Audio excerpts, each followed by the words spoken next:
Sometimes I mistake my spine for a door handle to the men's toilet, something men must touch so they can do their business. A wordless thing of utility, but not sentience. Sometimes I need reminding that the whole standing length of my back, from my buttocks to where my shoulders have learned to slouch, is a handrail by the sliding doors inside a tube carriage. During rush hour on Sadiq's London Underground, a man may need to brace himself, pressing all his flesh against any of the railings on the tube, like me, breathing on it and driving his knobbly appendages into it. Since it is rush hour and we are all cheap to handle, it would be uncouth for a fellow traveller to speak up, instead observing the handrail shrink and shift while the owner of appendages steals the shelter of my buttocks. It took me 4 stops to be sure, moving in small shuffles and being followed each time. I said something, and the man jumped in earnest shock that this was a talking handrail. He alighted at the 5th stop, and the useless bystanders regained the power of speech to perform outrage. Sometimes I forget about the emergency pull cord dangling from my forearm like a loose vein, conveniently located for emergencies, such as when men in dance venues see me taking up floor space with a femme dancer. Luckily, there is a string just there to tug, accessible despite our whirling on too. Heroically, a man pulls the cord to forcibly disengage us and mercifully rescues her. Me? Himself? I have danced all over this city since I was 16. And of course, boys will be boys and will protect stalkers and predatory promoters. And so I stopped dancing as much as I need to. Panic buttons can also be handy at 2:30 a.m. at Holborn Station after a performance around Christmas time. A drunk man pressed the panic button on my elbow because 2 femme dancers were on their way home, arms linked. His slurs were slurred, and there was a sledgehammer in his other hand. He came from behind, so he hadn't even seen my sparkly eyelids or false lashes, and I had changed out of my costume before I left to go home because I know if he had seen glitter or a catsuit, then this would have been my fault. There was broken glass and CCTV, and plenty of kind British Transport police officers to take our statements and to pull him aside for questioning. And eventually, there were 6 witness reports, but not enough for consequences.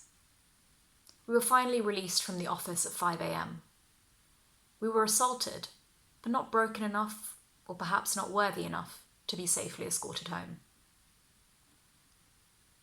I never remember how enticing that mechanical button is that sits in the small of my back.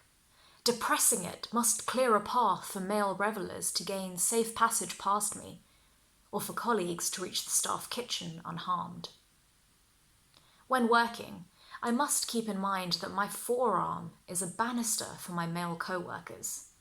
Remember that sometimes my thigh is an armrest, a safe harbour for men in this uncertain world. At one workplace, there was a man who had sat working at that same front desk for 30 years. To make a nice change, he would steady himself on this banister when it arrived in the mornings. He was too adored an office relic for me and the rest of us to be believed. I never see other femme bodies for the collection of ergonomic extrusions they must be. I never notice others' handles and time, so I am always gripped by rage.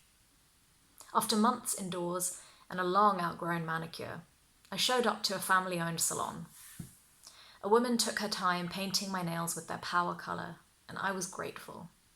The shop door was locked, so each visitor would need to wait to enter and have their temperature checked and their hands sanitised. I felt safe outside my home. It was familiar but hazy.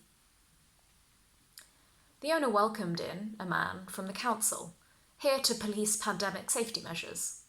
He was satisfied and complimentary, this being his 4th uneventful inspection here. The owner held the door open for his exit, and he couldn't resist leaving a handprint. I had been so at ease when it was just us, felt so fuzzy about this local business, safely caring for staff and clients and community alike. I was so at ease that I failed to notice the gleaming door handle jutting out from the owner's back, regrettably installed to match the front door. His was an effortless error, an inevitable oversight, utterly understandable. The pandemic policeman mistook the woman for the door, touching her back instead and exiting in a flurry of congratulations for health and safety compliance. A council lanyard, face masks abound, and a fucking pandemic were insufficient encouragement to use a door handle where a businesswoman could suffice. How different indeed men and women are. One not so much objectified as an anthropomorphized collection of objects, handles and buttons. The other so personified as to be revered in acknowledgement, even in absence. Oh, you should contact your father. Not married yet? Not even a boyfriend? Only daughters? What a waste of your questions, your breath and your choices. If only you chose to breathe better questions. I could have changed your life in 4 answers instead. Sometimes I forget my body is a door handle to the men's toilet, something that needs to be touched for uninvited fools to be relieved of their shit.